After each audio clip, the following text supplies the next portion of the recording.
The first Rascai strike crossed Earth's outer magnetic shell while Commander Della Morse was ordering her own engines shut down. Across 6 Terran field corvettes, fusion plumes vanished almost together. Blue-white fire narrowed behind the ships, flickered once, then disappeared. To Fleet Lord Krith Avox, watching from the command tier of the Rascai battleship Sovereign Edge, it looked exactly like surrender to physics. Main drives cold, his propulsion officer confirmed. Avox studied the tactical sphere. Earth hung behind the human formation, enormous and blue, half lit by the sun.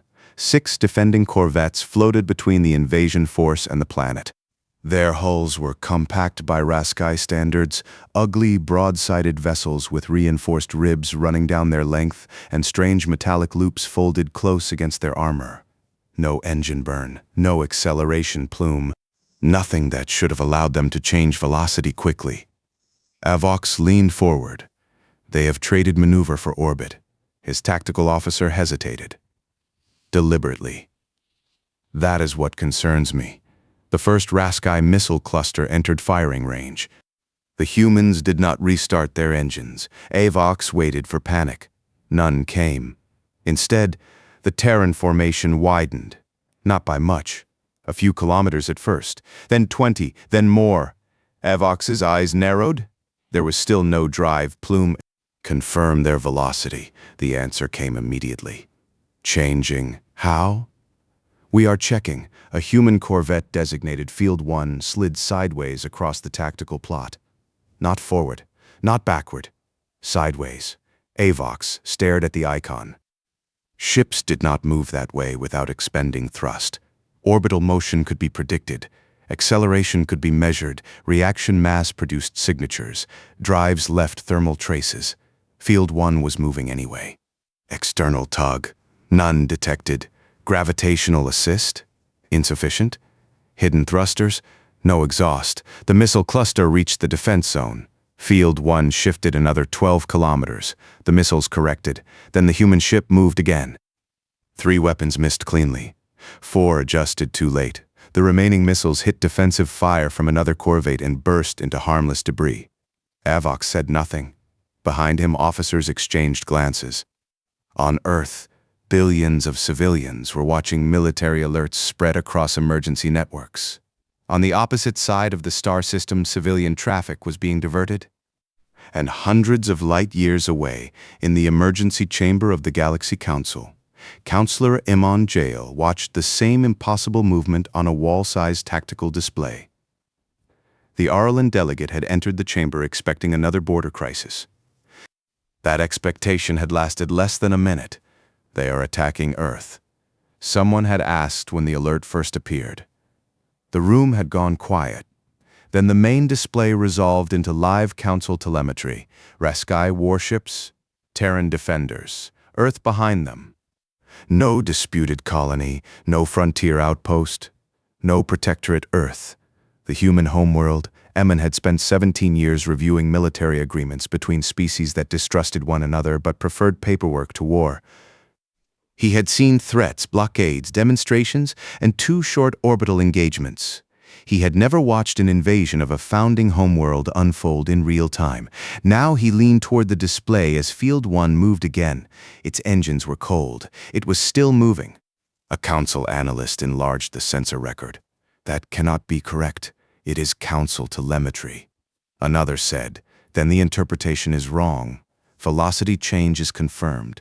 Emin looked at the human ships. Thin metallic structures were unfolding from their hulls. He had seen them before. Somewhere, he could not remember where. On the Terran command corvette Blue Mercy, Della Morse tightened the restraint strap across her chest as the ship shifted beneath her. The movement was smooth enough that most people would have missed it. Her crew did not. Every field maneuver had its own feel. Conventional thrust pressed through the spine. Field translation did not. It pulled strangely across the inner ear, a direction change without the familiar warning of acceleration. Band stability? Della asked. 78% and rising. Field 1? Good coupling. Field 3. Lagging. Compensate locally. A lieutenant looked up. Rascai Reserve is accelerating. I see it. They think we're pinned. They're supposed to. The tactical officer smiled faintly. Della did not. The Rascai were not fools. That mattered more than anything else. A stupid enemy could sometimes be beaten by one surprise. A competent one required several answers. The 6 human corvettes had crossed into the pre-declared Terran magnetic control band 18 minutes earlier. At 8,630 kilometers above the reference shell, each vessel began transitioning from conventional high-energy maneuver to field-coupled operations. Earth provided no magic, no invisible weapon, no protective force that destroyed intruders. It provided a magnetic environment. Human engineers had simply spent generations asking what could be done with it. The answer hung along the sides of every field corvette. Large conductive loops, superconducting trunks, field control vanes, systems that most alien navies classified as power management equipment because outside a useful magnetic environment, that was almost all they were. Inside Earth's field, they became something else. Not a replacement for engines. A different way to influence motion. Rascai lead group entering Corridor Charlie, someone said. Della watched the vectors converge. Hold. They'll have range in 20 seconds. Hold. The Rascai formation tightened. That was the important part. Their ships were fast. Faster than hers in conventional acceleration. Their doctrine had been built around that advantage. Avox had assembled a clean attack plan. Enter through 3 converging lanes, maintain forward pressure, force the smaller Terran group into repeated burns, then exploit the fuel and heat penalties of defensive maneuver. It was a good plan against normal ships. The Rascai lead cruiser fired. Della waited. Now Field 2's port loop brightened. Its conventional drives remained black. The corvette slid upward relative to the attack plane. The incoming beam missed the centerline by kilometers. Field 4 shifted in the opposite direction. 2 Rascai cruisers adjusted to track it. Their firing corridors crossed. Both had to break their weapon solution. A 3rd human ship moved, then the 4th. Della watched the invasion geometry unravel one small correction at a time. Nothing dramatic happened. No Rascai vessel exploded. No mysterious human superweapon appeared. The enemy simply kept discovering that the empty space it had calculated would remain empty was no longer empty. On the sovereign edge, Avox gripped the edge of his console. Replay Field 2. The tactical officer did. The human vessel floated with its engines cold. Its side structures energized. It moved again.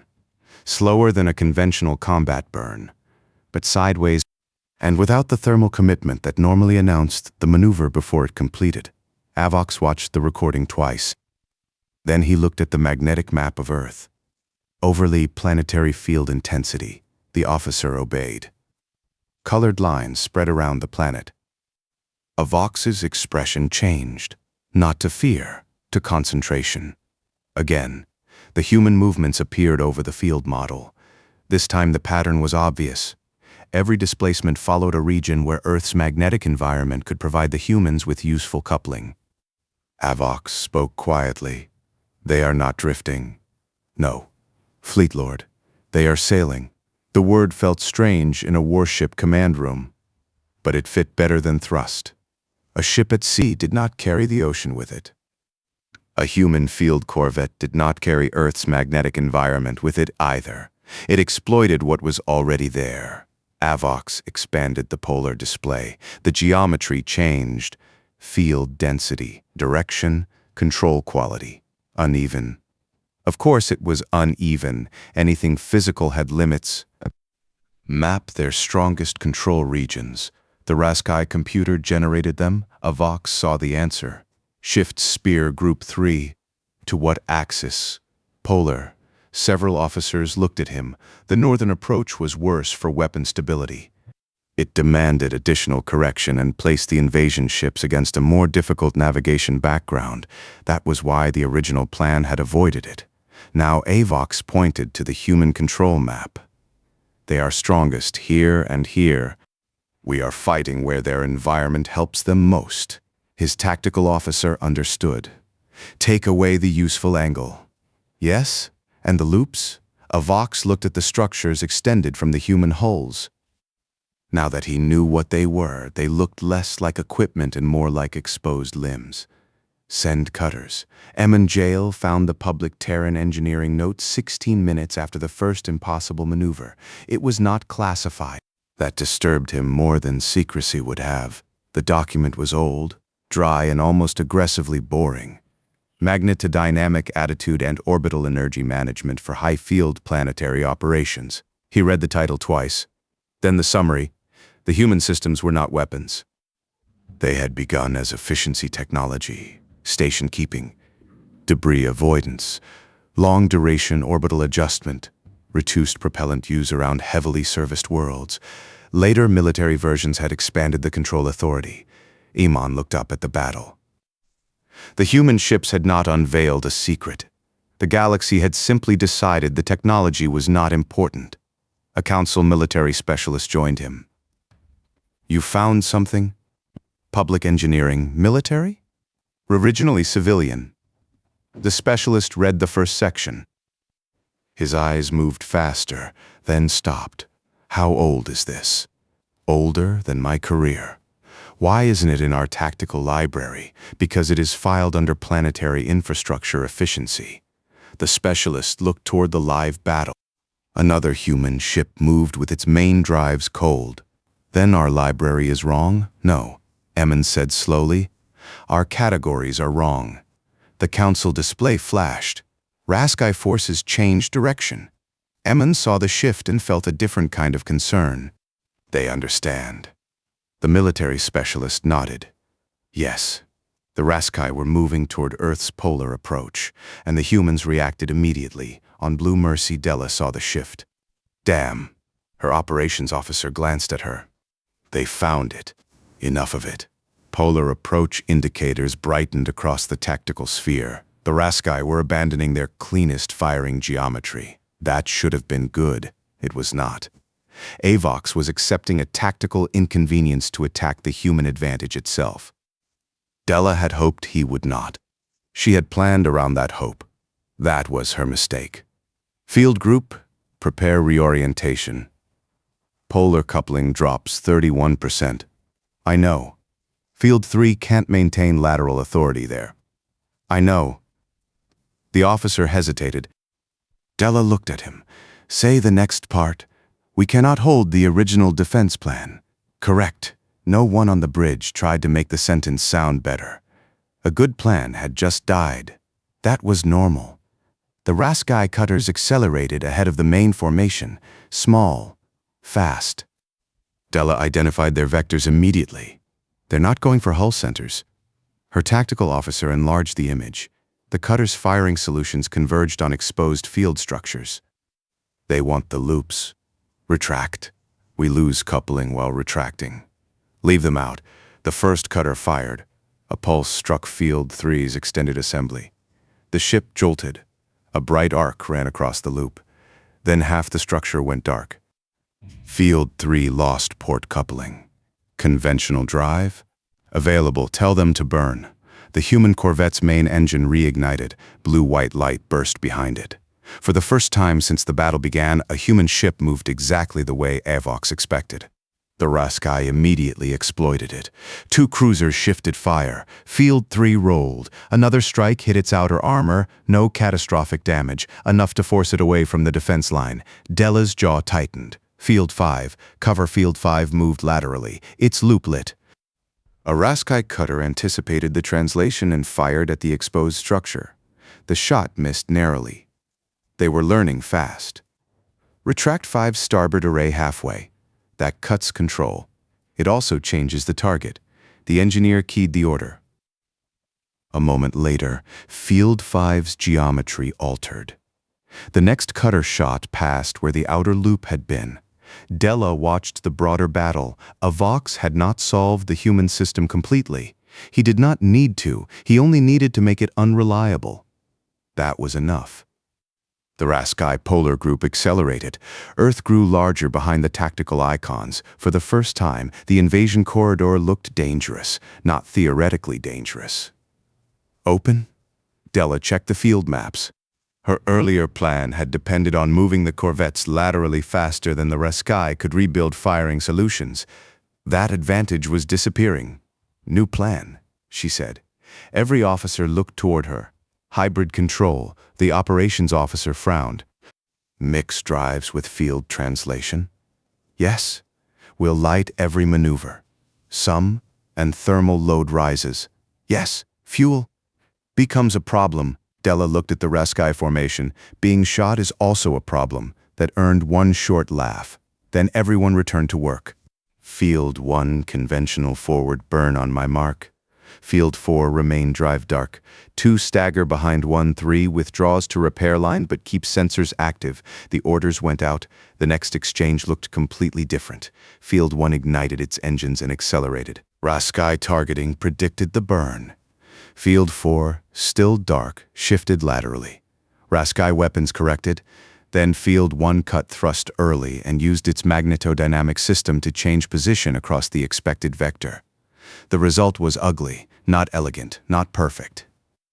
But it forced Avox's formation to solve 2 movement systems at once. Conventional acceleration, field translation. One announced itself loudly.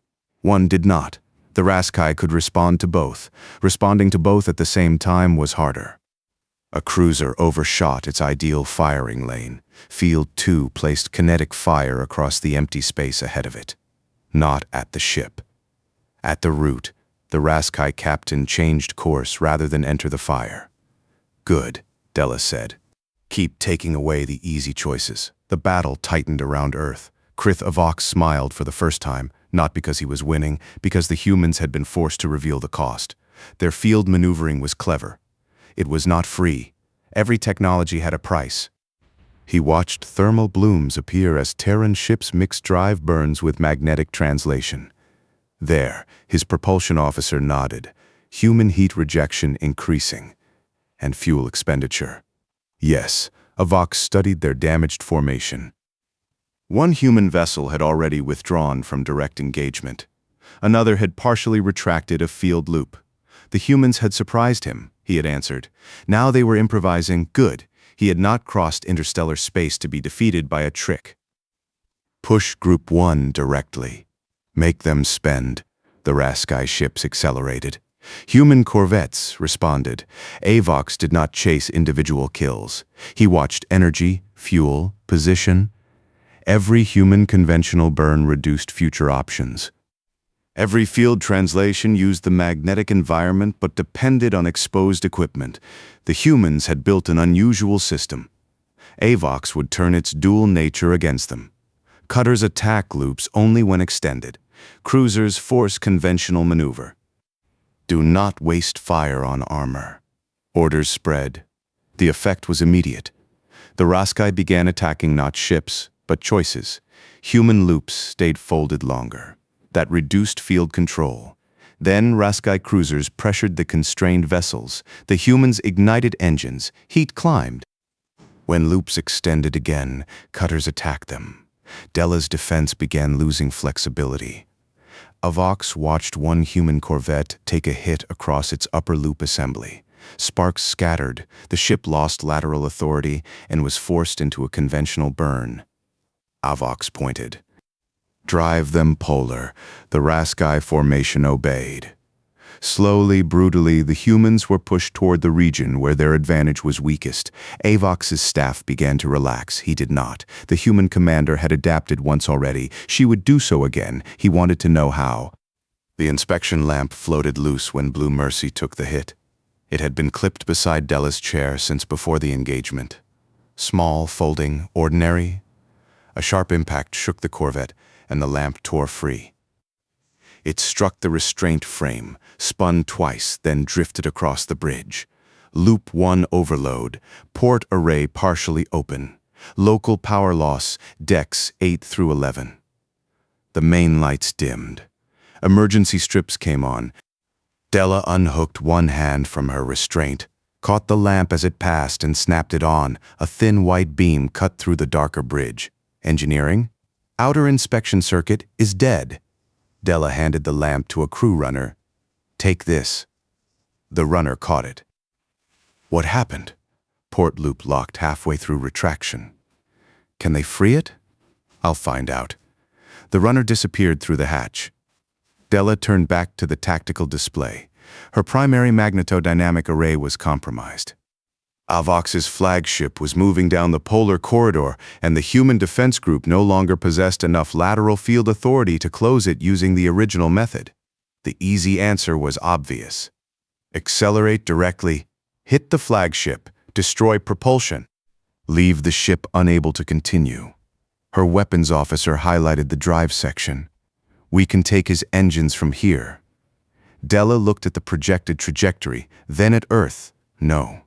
The officer looked over. We have a clean shot.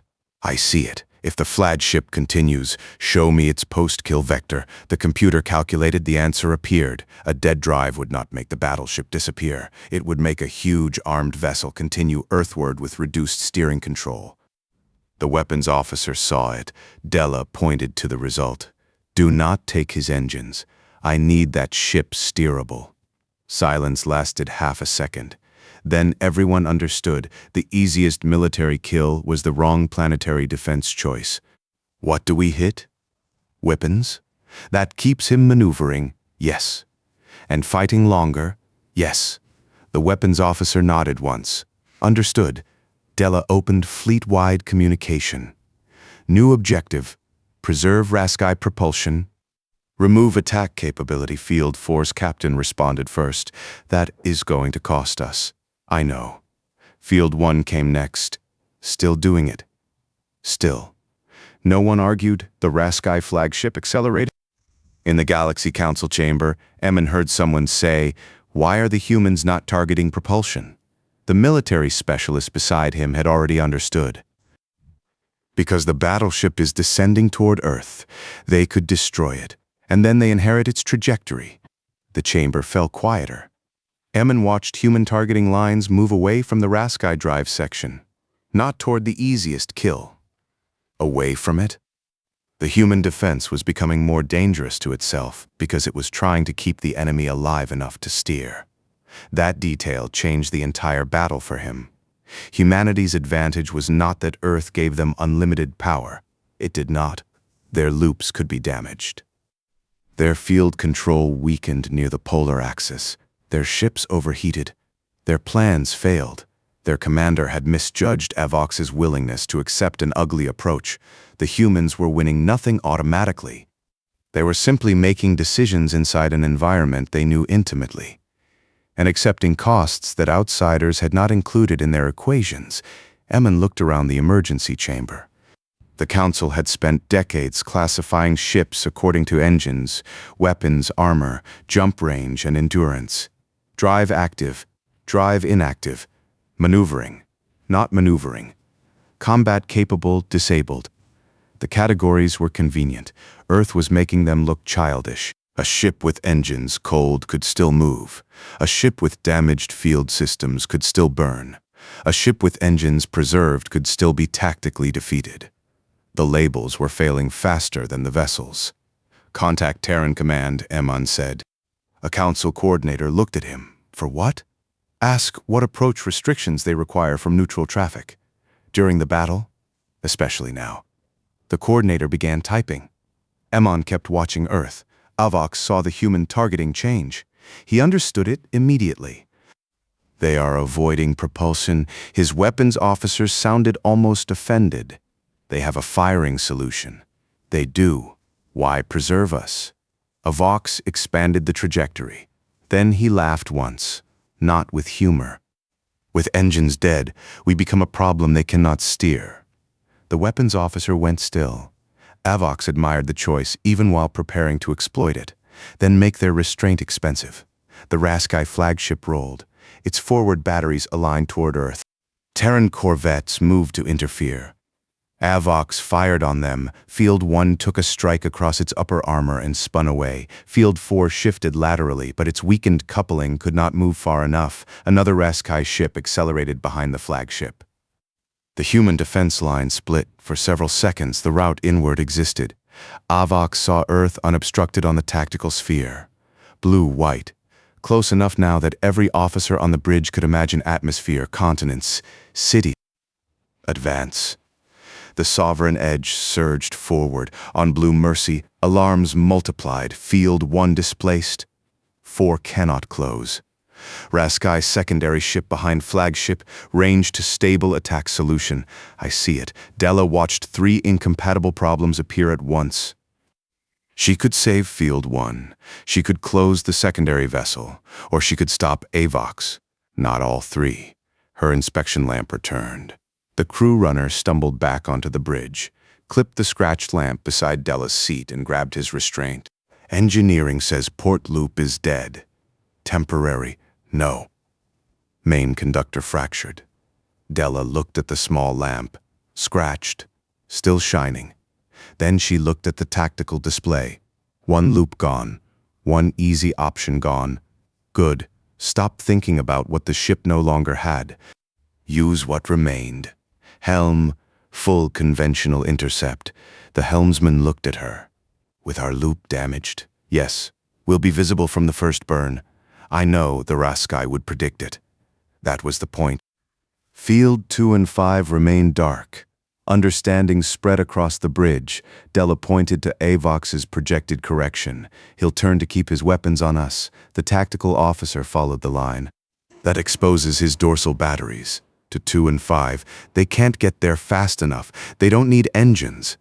The officer stared at the field map, then smiled. Sending, Blue Mercy ignited. Its main drive erupted. The Corvette accelerated directly toward the Rascai flagship. Every Rascai sensor saw it. Every targeting computer predicted its route. Avox saw it too. Human command vessel committing. Intercept? No. Rotate and fire. The Sovereign Edge turned exactly as Della expected. Its weapons tracked the bright human drive plume. Avox's tactical officer noticed the other 2 corvettes. Field ships moving where?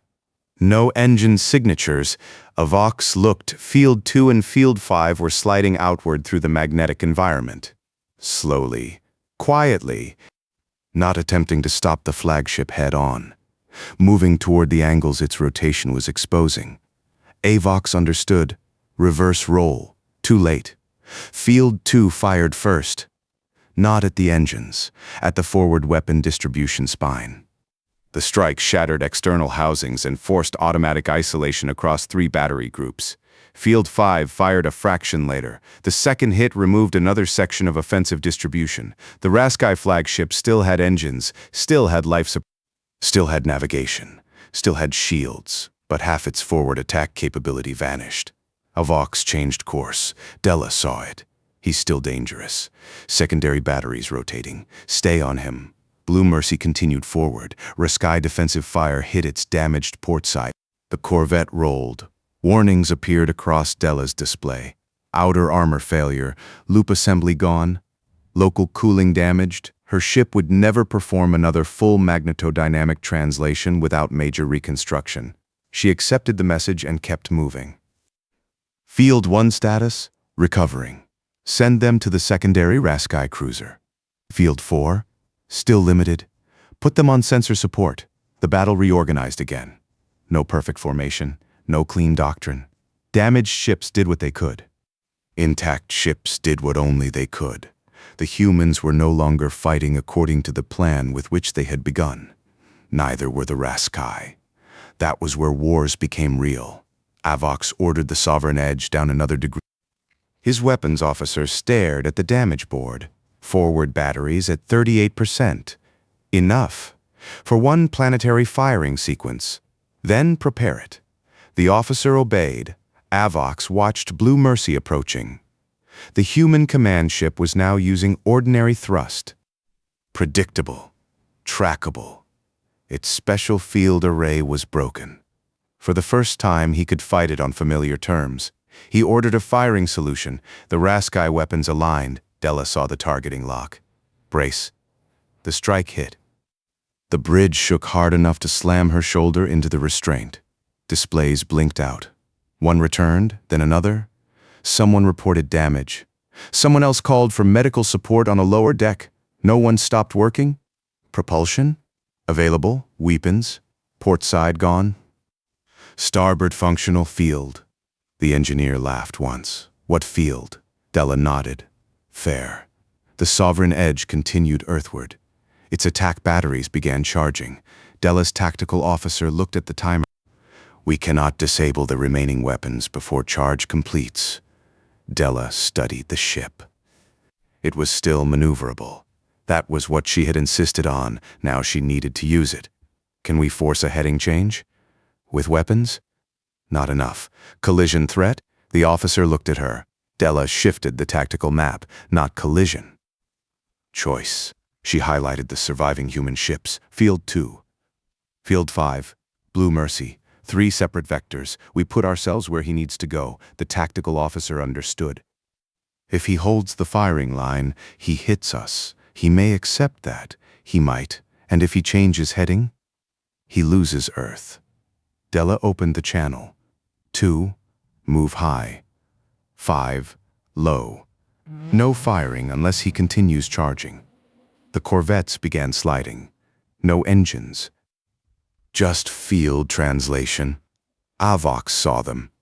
The humans were not surrounding him. They were building a shape, a corridor. His firing vector toward Earth ran through it.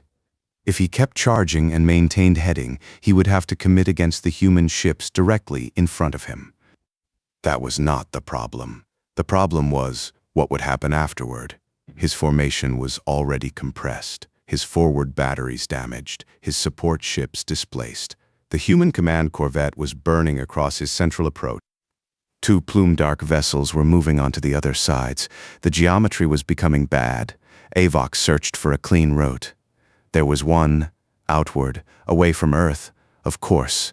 The humans had not trapped him. They had left him somewhere to go. His weapons officer called, charge 70%. Avox said nothing, 80? The human ships held. No missile swarm, no final devastating weapon, no call for surrender. Just 3 defenders occupying the path to their world, 90. Avox looked at Earth, then at his own damage board, then at the route outward. He could fire. He might hit the planet. He might also lose the flagship afterward and strand half his formation deep inside an environment the humans understood better.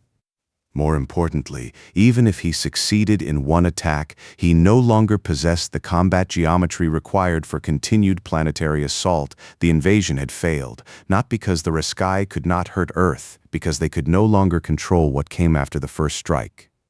Avox lowered his head. Cancel charge. The weapons officer froze. Fleet Lord. Cancel. The batteries powered down. Turn us outward. The helmsman obeyed. The Sovereign Edge changed heading. Earth slid away from its forward firing line. On Blue Mercy, no one cheered. Della watched the Rascai flagship turn. Hold fire. The tactical officer looked at her. They are reversing. I see it. Field 2 has a clean shot at their dorsal system. Hold. What if he turns back? Then we answer. Field 5's captain spoke over comms. Rascai secondary group also turning. Della let out a slow breath. Track. Do not pursue beyond the control shell. The invasion formation began pulling away. Some ships remained armed. Some still had excellent propulsion. None had surrendered. But the attack on Earth was ending. The distinction mattered. In the Galaxy Council chamber, the first applause died before it truly began. Emmon Jail did not participate. Neither did most of the military specialists. They had watched too closely. Humanity had not crushed the Rascai fleet. It had lost equipment, burned fuel, taken damage, been forced to abandon its first plan. Avox had identified the initial advantage and countered it successfully. The final human victory had required another adaptation and a deliberate refusal to make the easiest destructive choice. That made the lesson harder to dismiss. The Council could not file it under secret weapon, could not call it technological magic, could not claim the Rascai had been incompetent. The battle had exposed something much less comfortable. Their assumptions about maneuver were incomplete. A council coordinator approached Emmon. Terran response to your approach control request. He handed over a tablet. Emmon read it. The language was short, technical, no demand for special status, no speech about human superiority, just operational requirements. Any vessel entering the declared 8,630-kilometer magnetic control band during emergency operations must accept Terran local maneuver instructions regardless of visible human drive state. Emon read the sentence again. Regardless of visible drive state. Yes. They want us to formally recognize a ship as maneuvering even when its main drive is idle. That appears to be the point. Emon looked at the tactical display. The Rascai were withdrawing. Terran rescue and inspection craft were already moving toward damaged human vessels. No human ships pursued beyond the declared control shell. The boundary they had defended remained a boundary after they won. Emon opened the Council Doctrine interface. He found the existing maneuver status definition. Active maneuvering vessel, spacecraft, producing measurable propulsive acceleration or verified gravitational transfer change. He stared at it, then deleted nothing. Rules should not be rewritten by one delegate during an emergency. Instead, he attached the battle record, added the Terran request, requested immediate security review, and proposed a new provisional class, field integrated maneuver capability. The phrase looked awkward. Good. New categories usually did. Krith Avox watched Earth shrink behind his withdrawing fleet. His tactical officer stood beside him. Council communication. Avox did not turn. Read it. The Galaxy Council has opened a formal review of planetary field maneuver classifications. Avox almost smiled. Fast. There is more. Continue. Pending review. Military vessels operating inside Earth's declared magnetic control shell must accept Terran local maneuver authority. Avox looked over. Authority. Navigation authority, not command authority. The distinction was precise. Earth would not command foreign crews. It would control the local movement rules around its own world during emergency conditions. Much like a port-governed approach lanes, except this port was a planet, and us. The officer hesitated. Avox noticed. Read it. Rascai Fleet Lord Krith Avox is prohibited from commanding future military operations within the Terran magnetic control shell pending Council and Rascai review. There it was. No arrest, no ceremonial humiliation, no demand that he kneel before humans. No confiscation of rank, just the theater from which his authority had been removed because the doctrine under which he had entered it had failed. Avox considered the order, then looked at the damage aboard his own flagship. His engines still functioned. That had been a human choice. If they had destroyed them, his ship might now be drifting toward Earth under emergency steering. Instead, the Sovereign Edge remained fully capable of returning home. The humans had spent ships, armor, and tactical advantage to preserve that outcome. He did not mistake restraint for affection. They had done it for Earth. That was perhaps more impressive. Transmit acknowledgement, he said. The tactical officer blinked. No protest. The Council saw the battle. So did we. Avox returned his attention to the planet behind them. Then there is little value in pretending we saw something else. Repairs aboard Blue Mercy began before the Rascai fleet completely cleared the shell. The command corvette's port magnetodynamic assembly was finished, not disabled. Finished. Engineers had marked half the hardware for removal. Della stood beside the damaged housing while a technician aimed the small folding inspection lamp into a blackened access channel. The casing was scratched. Now one hinge had been bent, but the light still worked. Conductor split here. The technician said. Della leaned closer. Can you bridge it? No? Temporary? No, ugly. The technician smiled. I appreciate your optimism. Della straightened. So we replace the entire loop, when the yard has one? Which yard? Whichever one is least angry at us for breaking something this expensive. Della looked through the maintenance bay opening. Earth filled half the view. The battle had been fought close enough that the planet never stopped feeling present. That had been both comfort and pressure. Every decision had carried the same background. Home, not as a slogan, as geometry. The technician clipped the inspection lamp back beside the access panel. Council is asking for field control data. They can have the public package combat records, after review, and the Rascai? Gone? The technician nodded. That was enough for him. Della walked back toward the bridge. She did not feel victorious. Mostly she felt tired. Field 1 required armor replacement. Field 3 had lost most of one loop. Blue Mercy needed months of work if the shipyard queue was kind. Several crew members were injured. No one had died aboard her ship, but the margin had been narrower than she liked. Avox had been good. That fact would go into her report. So would her own mistake. Assumed adversary would avoid polar approach due to degraded fire control efficiency. Assumption invalid. Opponent accepted cost. Initial defense architecture compromised. She would not soften it. Future crews deserved the truth more than she deserved a cleaner record. When Della reached the bridge, the operations officer turned. Council liaison requesting direct communication. Put them through. Emin Jail appeared on the main screen. Aurelin features were difficult for humans to read, but Della thought he looked exhausted. Commander Morse. Counselor. First, the Council recognizes that Earth remains under Terran control and the Rascai attack has ended. Good start. Emin almost smiled. We are issuing provisional maneuver rules for neutral traffic. I saw the draft. You object? One line. Which? Terran vessels may maneuver without active propulsion. Emin blinked. That was meant to acknowledge what we observed. It is still wrong. He waited. Della pointed toward Earth's field map. Propulsion is a way of changing motion. You are still using propulsion to mean main engine. Emin was silent. Then he looked away, apparently reading the draft again. When he returned, his expression had changed. What wording would you suggest? Della thought for a moment. Do not define the ship by which system is glowing. Emin nodded slowly. That is less bureaucratic than the Council prefers. You'll survive. This time he did smile. We will revise it. Anything else? Yes. His voice became more formal. The Council intends to send a liaison cutter to Earth to validate the new approach procedure and practice. When? When your defense command considers it safe. Della looked at the damaged bridge. Then at Earth. Tomorrow Emin appeared surprised. That soon? If the rule only works after everyone forgets why it exists, it is a bad rule. I will inform them. The channel closed. Della sat back. The scratched inspection lamp was beside her chair again. Someone had cleaned the lens. She reached over, folded it shut, and clipped it into place.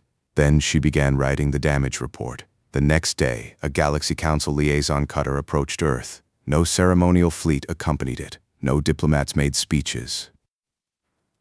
No news drones were permitted inside the control shell. The test was deliberately ordinary. That was the point.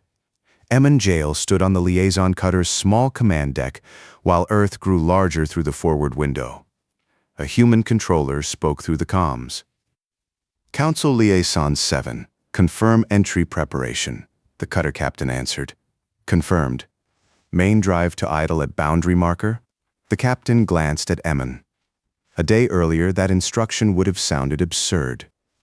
A foreign vessel approaching Earth after an invasion should keep maneuver capability, not voluntarily reduce it. Now Emin understood what the instruction actually meant. The humans were testing whether the Council had learned the difference between a dark engine and helplessness. Boundary in 10 seconds, the navigator said. The captain touched the control. Main drive idle. The cutter's engine plume faded. The vibration beneath Emin's feet softened. Outside, Earth remained enormous. For a moment, the ship seemed to coast alone. Then 2 Terran corvettes appeared on the navigation display, one above, one below. Their own main engines were dark. The upper corvette moved first. Its hull loops extended. No plume appeared. The ship slid sideways across the stars. The lower Terran vessel matched it from the opposite direction. The liaison cutter continued between them. No alarms sounded, no weapons armed, no one in the command deck called the human movement impossible. Below them, the blue curve of Earth slowly filled the glass.